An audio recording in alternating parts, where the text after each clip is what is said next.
Hello friends, I hope you're doing well.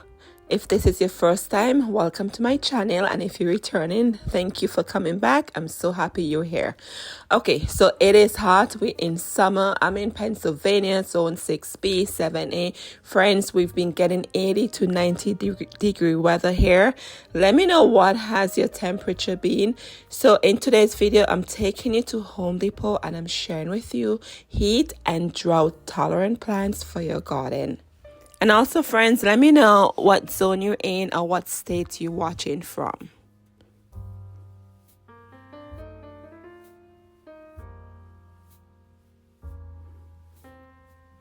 Alrighty, friends, look at this bumblebee here. Oh my goodness, I was just like enjoying looking at this bee having some nectar and this plant. Absolutely a beautiful sight at the garden center.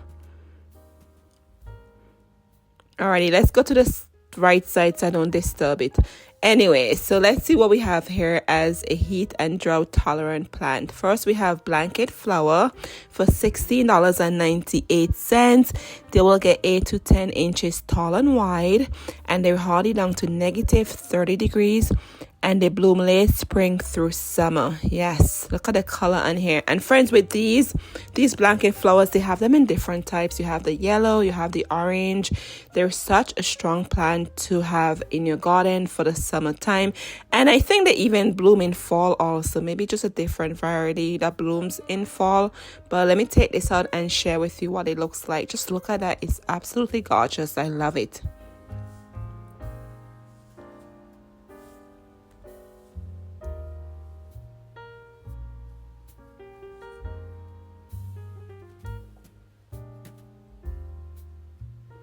Alrighty, and right above it is one of my favorites for my pollinators. This is your coneflower. It will get 24 to 36 inches tall and wide. It is hardy down to negative 40 degrees, and it blooms midsummer to fall, and it's $8.98. And this one, friends, it comes in different colors. So in a moment, I'll show you the different blooms that I saw it blooming in the garden center. And let me take it out and show you what it looks like. So here we have a pink, and there's a lot of buds in this one. This one looks so good. Look at that. There's a lot of buds coming out on there. Your coneflower is definitely a plant I strongly recommend for you to put in your garden, okay? Pollinators love it, and when fall comes and it dies back and the foliage, I should say, turn brown, do not cut it back. Leave it alone for the pollinators. The birds love feeding on the seed head. Very important. Don't cut back your echinacea. Leave it up for the pollinators. And here you could see you have the yellow. I showed you the pink already. And it has yellow, orange, and pink. Yes. So right here on the tag, you can see the different shades of flowers you'll get from this one plant. Here's a good view for you.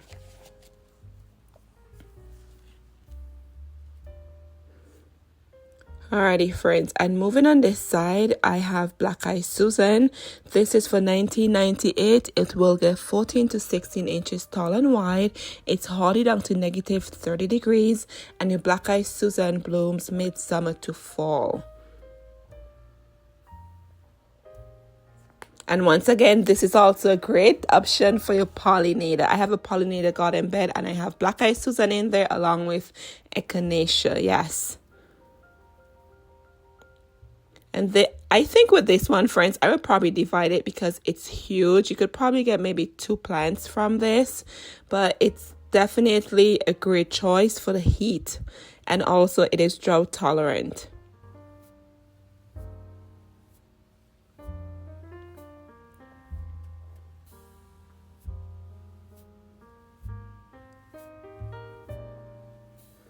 Alrighty, friends, moving on this side. Yes, I found more echinacea.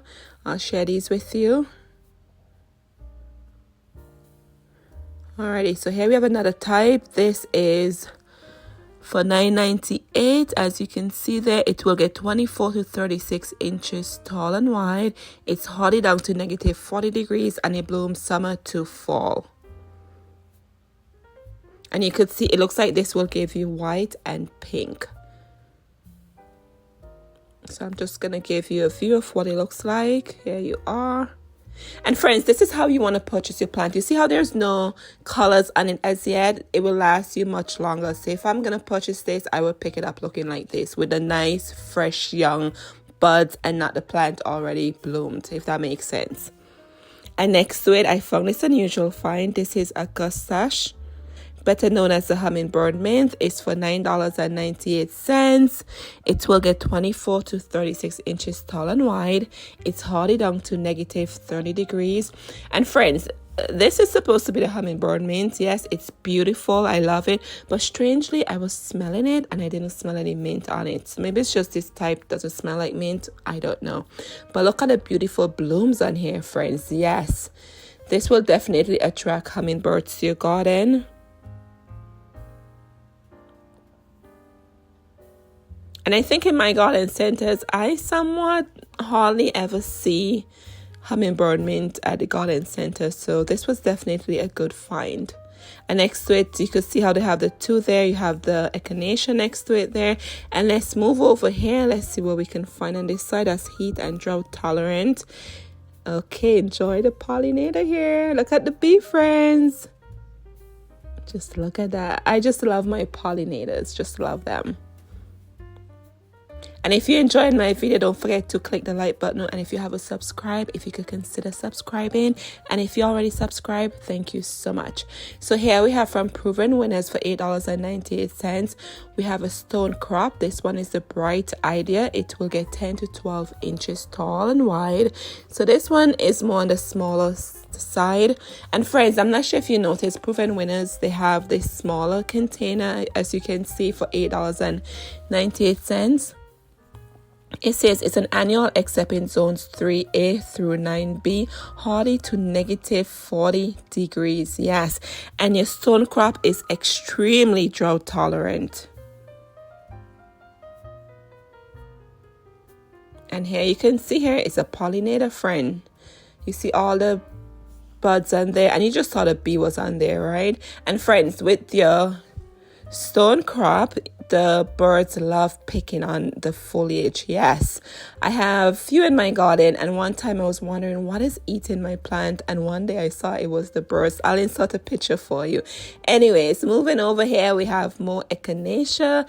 These are in these full or fake barrel container. This is the Coneflower Cheyenne Spirit for $14.98. Yes, it is dairy resistant, drought tolerant. As you can see there, it grows upright. It will get 18 to 30 inches tall. It blooms midsummer to fall. It's hardy down to negative 30 degrees. I think last year I saw these were so popular in the garden centers, the Cheyenne echinacea, because they come in all different colors. I did pick up some in clearance at the end of fall. I just love the colors on there. And you could see all the way back here what the colors will look like. And friends, I found more Black Eye Susan. And yes, Black Eye Susan, they come in different types. Here you can see these blooms are much larger, almost like a mini sunflower. If you look at the blooms upright, I'll show that to you in a second. But this is $8.98. It will get 8 to 36 inches tall and wide.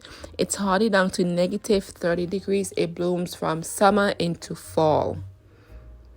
Friends, I am looking at all these plant choices I selected for you, and I'm thinking you can put them in a garden and make a pollinator garden. Your echinacea, your hummingbird mint, your Black Eye Susan, your blanket flower, they would all be great for a pollinator garden. So just an idea for you if you want to create a special garden for the pollinators, or if you just want to tuck some plants in between to help out the pollinators. But look at this, friends. Do you see that? Look at this Black Eye Susan. It's so gorgeous. It's beautiful. Look at it, how it's mixing with the coneflower.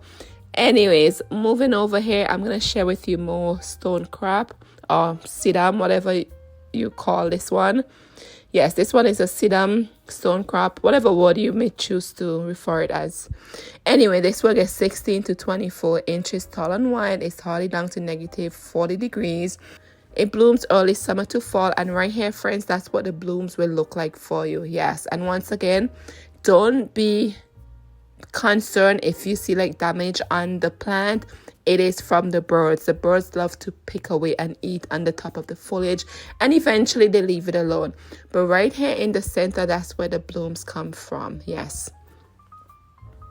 And you know what? I don't care what the birds do in my garden. They're allowed to, but the rodents like the squirrels, they're just not allowed to destroy my garden. But the birds can pick at my flowers. They're definitely welcome.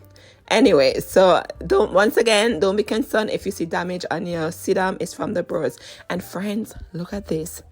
This is a very unusual find, and I'll tell you what this is in a second. Yes, it looks like a grass. And for 1998, we have Prairie Winds, Apache Rose. Look at this beautiful blue switchgrass. This will get 48 inches tall. It's hardy in zones 4 through 9. It blooms late summer, and of course it loves the full sun. And let me read some features for you. It says a sturdy, durable ornamental grass that withstands adverse weather conditions. Gray-green leaves form a strictly upright, dense clump. Rose-colored flowers, panicles, and leaf tips in fall. Oh, pretty. One of the easiest ornamental grasses to grow in full sun. Does well in any soil from sand to clay. Cut back in spring before new growth appears. And it says pairs with cornflowers, false indigo, sunflowers, rose mallow, echinacea. So friends, I'm going to show you something here in 1 second, but this is what it looks like. Look at this. And I don't know if they had this just because it's supposed to pair with these, but look how pretty it looks with the cornflower and the echinacea. Yes. So if you wanting something creative, here's a great idea for you. It's so pretty. And then you saw the blooms on there, so it will bloom, it said, that beautiful color. But anyway, friends, I really hope you enjoyed this video, and let me know what other choices you would select for heat and drought tolerant plants. Thank you for watching, and take care of yourselves now and stay hydrated. Cheers.